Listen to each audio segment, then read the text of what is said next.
नमस्कार, मी भाग्यश्री ढोंगे राष्ट्रनिर्माण न्यूजच्या मराठी बातमीपत्रात आपलं स्वागत करते। बघूया आजच्या ठळक घडामोडी। नागपुरात हॅट्स ऑफ अभिनव आदर्श तरुणाच्या अंत्यसंस्कार अगोदर आई व पत्नीने पार पाडले मतदानाचे राष्ट्रीय कर्तव्य। पंतप्रधानांनी केला नागपुरात मुक्काम तर राजभवनात कडेकोट सुरक्षा व्यवस्था करण्यात आली होती तैनात। भाजप पदाधिकाऱ्यांशी मोदींनी साधला संवाद। वडिलांनी पैसे पाठवायला सांगितले आहे सांगत पुण्यातील 22 वर्षीय तरुणीला गंडा।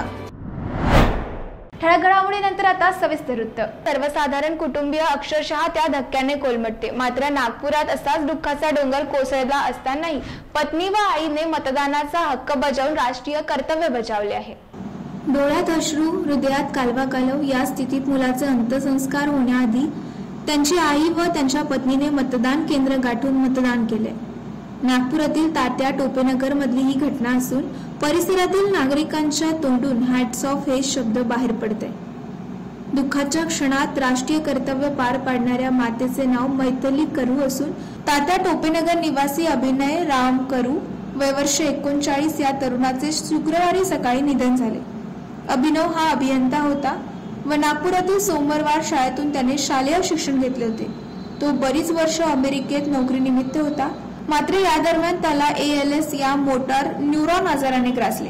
तो पत्नी व लहानग्या मुलासह नागपुरात परतला होता। बराच काळ शारीरिक त्रास सहन केल्यानंतर शुक्रवारी अखेर त्याने अखेरचा श्वास घेतला। त्याच्या या संघर्षात त्याची आई मैथिली व पत्नी श्रुती या दोघी अखेरपर्यंत सोबत होत्या। सकाळी त्यांनी भाजपच्या आजी माजी पदाधिकाऱ्यांची बैठक घेतली व नंतर ते नांदेडसाठी रवाना झाले आहेत। पंतप्रधान मोदींच्या नियोजित कार्यक्रमानुसार जबलपूर येथील प्रचार सभेनंतर 4:20 ते नागपूर विमानतळावर पोहोचले। तेथून ते हेलिकॉप्टरने वर्ध्याला गेले। सभा आटोपल्यानंतर 6:45 वाजता हेलिकॉप्टरने नागपूरला परतले व 7 वाजता सुमारास राजभवनला पोहोचले। रात्री त्यांचा तेथेच मुक्काम असल्याने कडेकोट सुरक्षा व्यवस्था तैनात करण्यात आली होती। त्यांनी रात्री 8:30 वाजताच्या सुमारास साधे जेवण घेतले। शनिवारी सकाळी 9:30 वाजता नागपूर विमानतळावरून त्यांचे नांदेडकडे प्रयाण झाले। दरम्यान सकाळी 8 वाजताच्या सुमारास त्यांनी भाजपच्या प्रमुख पदाधिकाऱ्यांना राजभवनात बोलवले।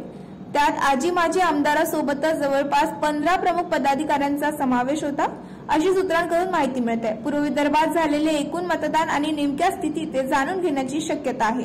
उद्धव ठाकरे यांनी भाजपवर जोरदार हल्लाबोल केलाय। त्यांनी राम मंदिर हे भाजपने बांधले नसल्याची टीका केली आहे। भाजपाने आधी रोजीरोटीबद्दल बोलायला हवं। शेतकरी, महिला, गरीब तरुण या मुद्द्यावर की हिंदुत्वाच्या मुद्द्यावर, ते कोणत्या मुद्द्यावर लढत आहेत हे त्यांनी सांगावं। राम मंदिर भाजपाने बांधलेलं नाही, हा न्यायालयाचा निर्णय होता। बाबरी मस्जिद पाडण्याची जबाबदारी शिवसेनेने घेतली।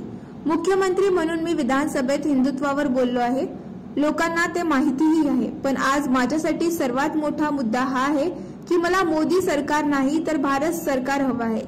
जर एकच पक्ष असेल तर ते देशासाठी सर्वात जास्त धोकादायक आहे। माझ्या वडिलांच्या काळात एक मजबूत सरकार असावे असं आम्हाला वाटत होतं, पण अटलजींनी आघाडीचे सरकार यशस्वीपणे चालवले। नरसिंह राव यांच्या सरकारने आर्थिक सुधारणा आणल्या। आता काळाप्रमाणे देशाला अशा सरकारची गरज आहे जे पक्षांना सोबत घेईल असं उद्धव ठाकरे यांनी म्हटलंय। एका मुलाखतीत त्यांनी विविध मुद्द्यांवर भाष्य केलंय। पुढे गोरेगावात 24 तास पाणी पुरवठा बंद राहणार आहे, त्यामुळे या भागातील नागरिकांनी पाणी जपून वापरण्याचे आवाहन पालिकेने केले आहे। गोरेगाव पूर्वेला पश्चिम द्रुतगती मार्गावरील परिसरात सध्या असलेली 600 किलोमीटर व्यासाची जलवाहिनी बदलून 900 किलोमीटर व्यासाची जलवाहिनी टाकण्यात येणार आहे। हे काम पालिकेकडून मंगळवारी सकाळी 10 वाजल्यापासून हाती घेणार आहे। हे काम पुढील किमान 24 तास सुरू राहणार असल्याने या दरम्यान या परिसरातील काही भागात 100% पाणी पुरवठा बंद राहणार आहे। त्यामुळे या भागातील नागरिकांनी पाणी जपून वापरावे असे आवाहन पालिकेने केले आहे असे सांगत पुण्यात 22 वर्षीय तरुणाला सायबर चोरट्यांनी गंडा घातलाय। तक्रारदार तरुणीला अनोळखी क्रमांकावरून फोन आला। खोटी ओळख सांगून सायबर चोरट्यांनी तिच्या वडिलांचे नाव घेत पैसे पाठवायला सांगितले। तरुणीचा विश्वास बसल्याने सायबर चोरट्यांनी सांगितल्याप्रमाणे 18,000 रुपये पाठवले। आपली फसवणूक झाल्याचे लक्षात येताच तरुणीने पोलीस ठाण्यात धाव घेतली। या प्रकरणी कोंढवा पोलीस ठाण्यात अज्ञात मोबाईल क्रमांकाविरोधात माहिती तंत्रज्ञान कायद्याअंतर्गत फसवणुकीचा गुन्हा दाखल करण्यात आलाय। पुढील तपास पोलीस करीत आहेत। 85 पेक्षा अधिक वयोमान असलेल्या ज्येष्ठांना घरबसल्या मतदान करण्याची मुभा देण्यात आली आहे। त्यानुसार माजी राष्ट्रपती प्रतिभाताई पाटील या घरबसल्या मतदान करणार आहेत। जिल्हाधिकारी कार्यालयाने या संदर्भात सकारात्मक प्रतिसाद दिला असल्याची माहिती त्यांच्या निकटवर्तीयांनी दिली आहे। निवडणूक आयोगाने 85 पेक्षा जास्त वयोमान असलेल्या तसेच 40% जास्त दिव्यांग असलेल्या व्यक्तींना घरबसल्या मतदान करण्याची मुभा दिली आहे। त्यासाठी त्यांनी 12D हा अर्ज भरून दिल्यास जिल्हा निवडणूक यंत्रणा संबंधित मतदाराच्या घरी जाऊन मतदानाची प्रक्रिया पूर्ण करणार आहे। जिल्ह्यातली 4ही लोकसभा मतदारसंघामध्ये अशा ज्येष्ठ व दिव्यांग मतदारांपर्यंत केंद्रस्तरीय अधिकारी पोहोचले असून त्यांना मतदारांच्या पर्यायाबाबत विचारणा करण्यात आली आहे। माजी राष्ट्रपती प्रतिभाताई पाटील सध्या पुण्यात राहत असून त्यांचे वय 90च्या घरात आहे। या संदर्भात त्यांच्या कार्यालयाकडूनही जिल्हा निवडणूक शाखेकडे घरबसल्या मतदानाची सवलत मिळावी याबाबत 12D अर्ज केला होता। जिल्हा निवडणूक शाखेने या संदर्भात सकारात्मक प्रतिसाद दिला असून पाटील यांना घरबसल्या मतदान करण्याची संधी दिली आहे। प्रकृती अत्यावस्थेमुळे पाटील गेल्या 1 महिन्यापासून उपचार घेत आहेत, त्यामुळे त्यांना प्रत्यक्ष मतदान केंद्रावर जाऊन मतदान करणे शक्य नव्हते, त्यामुळेच त्यांनी या पर्यायाचा लाभ घेतला आहे। प्रतिभाताई पाटील या 2007 ते 2012 दरम्यान देशाच्या पहिल्या महिला राष्ट्रपती म्हणून कार्यरत होत्या। केंद्रीय मंत्री भागवत कराड यांनी पत्रकार परिषदेत या संदर्भातली माहिती दिली आहे। महायुतीच्या उमेदवारांच्या प्रचारार्थ पंतप्रधान नरेंद्र मोदी महाराष्ट्रात येत आहेत। दरम्यान महाराष्ट्रात मोदींच्या नियोजित सभांच्या वेळेमध्ये बदल झाला असून आता परभणीऐवजी नांदेड येथे त्यांची पहिली सभा होणार आहे। त्यानंतर परभणीत सभा घेतली जाणार आहे। पंतप्रधान मोदींच्या सभेच्या नियोजनासंदर्भात केंद्रीय मंत्री भागवत कराड यांनी परभणीत पत्रकार परिषद घेतली। यावेळी माहिती देताना त्यांनी 20 एप्रिल रोजी नरेंद्र मोदी हे पहिल्यांदा नांदेडमध्ये येथे सकाळी 10 वाजता नांदेडमध्ये सभा घेऊन 12 वाजता परभणीमध्ये पोहोचतील आणि 12 वाजता परभणीतील सभा घेतली जाणार आहे।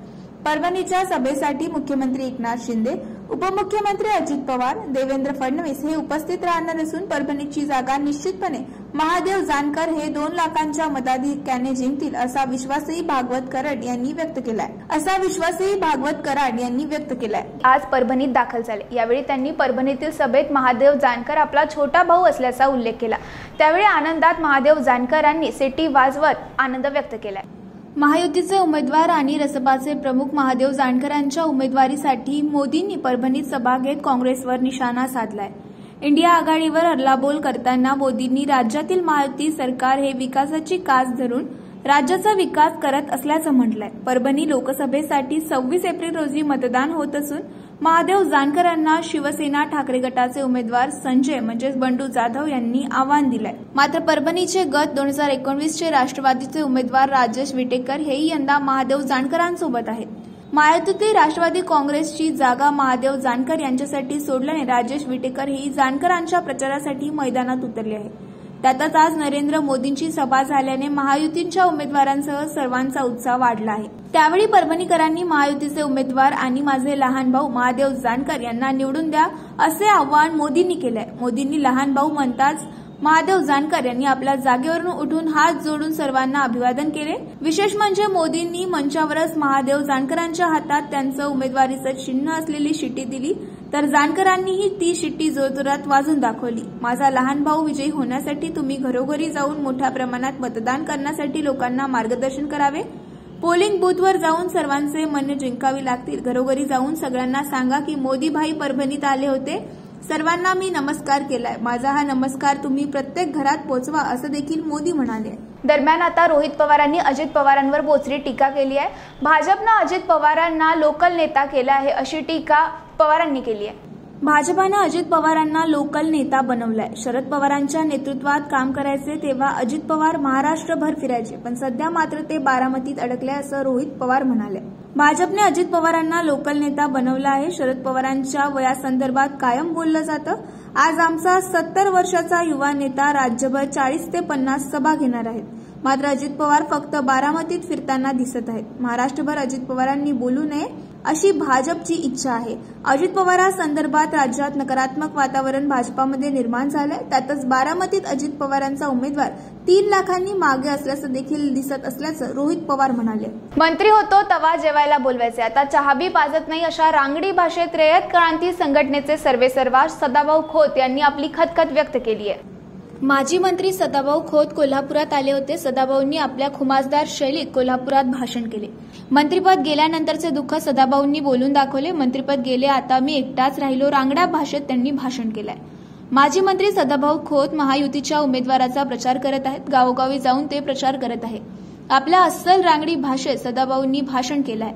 मंत्रिपद असताना आणि मंत्रिपद गेल्यावर काय फरक पडला ते त्यांनी त्यांच्या खास शैलीत सांगितलंय.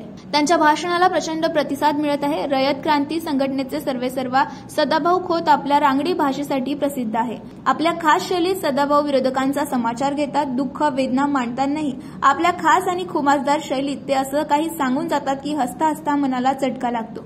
सध्या निवडणुकीचे वारे वाहत आहे. अशावेळी सदाभाऊ यांच्या भाषणाची चर्चा होणार नाही तर नवलच. सदाभाऊंनी आपल्या खुमासदार शैलीत कोल्हापुरात भाषण केलं. मंत्रिपद गेल्यानंतरचं दुःख काय असतं हे सदाभाऊंनी बेमालूमपणे मांडलं. मंत्री होतो तेव्हा जेवायला बोलवायचे, आग्रहावर आग्रह करायचे. आता चहा बी पाजत नाही असं म्हणत सदाभाऊंनी अनेकांना हसू आवरेना झालं. पण हसता हसता डोळ्याच्या कडाही पाणवल्या होत्या. राष्ट्रवादी काँग्रेस शरदचंद्र पक्षाचे अध्यक्ष शरद पवार यांनी शनिवारी पुन्हा एकदा पंतप्रधान नरेंद्र मोदी यांच्यावर निशाणा साधलाय. पंतप्रधान मोदी देशाचे नव्हे तर केवळ भाजपाचे आहेत. ते आपला वेळ केवळ टीका करण्यातच घालवतात. त्यांना साधी देशातील महागाई कमी करता आली नाही असं शरद पवार म्हणाले. महाविकास आघाडीने छत्रपती संभाजीनगर लोकसभा मतदारसंघात माजी राष्ट्रवादी काँग्रेस शरदचंद्र पक्षाचे अध्यक्ष शरद पवार यांनी शनिवारी पुन्हा एकदा पंतप्रधान नरेंद्र मोदी यांच्यावर निशाणा साधलाय. पंतप्रधान मोदी देशाचे नव्हे तर केवळ भाजपाचे आहेत. ते आपला वेळ केवळ टीका करण्यातच घालवतात. त्यांना साधी देशातील महागाई कमी करता आली नाही अशी टीका शरद पवारांनी मोदींवर केली आहे. काँग्रेसने गरिबी हटाओचा नारा दिला आणि देशातून गरिबांनाच हटवले अशी टीका मुख्यमंत्री एकनाथ शिंदे यांनी नांदेडमध्ये केली आहे. आज महायुतीच्या उमेदवाराच्या प्रचारार्थ नांदेडमध्ये सभा झाली. या सभेला मुख्यमंत्री शिंदे उपस्थित होते. यावेळी ते बोलत होते. देशात केवळ मोदींची गॅरंटी चालते. यावेळी मुख्यमंत्री एकनाथ शिंदे म्हणाले, काँग्रेसने गरिबी हटाओचा नारा दिला आणि देशातून गरिबांनाच हटवले अशी टीका मुख्यमंत्री एकनाथ शिंदेने केली आहे. तसंच मोदींनी देशात रामराज्य आणलंय असं देखील शिंदे म्हणाले आहे. आता काँग्रेसकडे आपले कुठले शब्द राहिले नाही. त्यांच्यात भांडणे सुरू आहे असं देखील शिंदे म्हणाले आहे. यावेळी बोलताना शिंदेनी मराठी म्हणीचा देखील वापर केला आहे. ते म्हणाले की जित्याची खोड मेल्याशिवाय जात नाही अशी आता काँग्रेसची हालत आहे. नागपुरात हॅट्स ऑफ अभिनव आदर्श तरुणाच्या अंत्यसंस्कारा अगोदर आई व पत्नीने पार पाडले मतदानाचे राष्ट्रीय कर्तव्य. पंतप्रधानांनी केला नागपुरात मुक्काम तर राजभवनात कडेकोट सुरक्षा व्यवस्था करण्यात आली होती. तैनात भाजप पदाधिकाऱ्यांशी मोदींनी साधला संवाद. वडिलांनी पैसे पाठवायला सांगितले आहे सांगत पुण्यातील 22 वर्षीय तरुणीला गंडा. ठळक घडामोडीनंतर आता सविस्तर वृत्त. वेळ झाली आता इथेच थांबण्याची. उद्या पुन्हा भेटूया नवीन बातमीपत्रासह. तोपर्यंत बघत रहा राष्ट्रनिर्माण न्यूज. नमस्कार.